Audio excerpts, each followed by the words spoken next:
Welcome to Radio Jive Pakistan's digital special report. Today, we're diving into the importance of cleanliness in our homes. In Islam, cleanliness is not just a habit, it's a part of our faith. As the hadith says, Al-tahuru shatru al-iman, cleanliness is half of faith. Leaving a messy home can attract negativity, even from jinn. But a clean home? It invites the mercy of Allah and the presence of angels. Our pious predecessors taught us to wash dishes at night and keep our spaces tidy.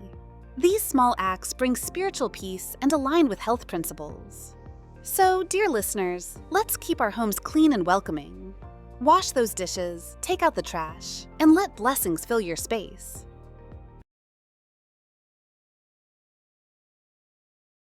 Welcome to Radio Jive Pakistan's digital special report. Today, we're diving into the importance of cleanliness in our homes. In Islam, cleanliness is not just a habit, it's a part of our faith. As the hadith says, Al-tahuru shatru al-iman, cleanliness is half of faith. Leaving a messy home can attract negativity, even from jinn. But a clean home? It invites the mercy of Allah and the presence of angels. Our pious predecessors taught us to wash dishes at night and keep our spaces tidy. These small acts bring spiritual peace and align with health principles. So, dear listeners, let's keep our homes clean and welcoming.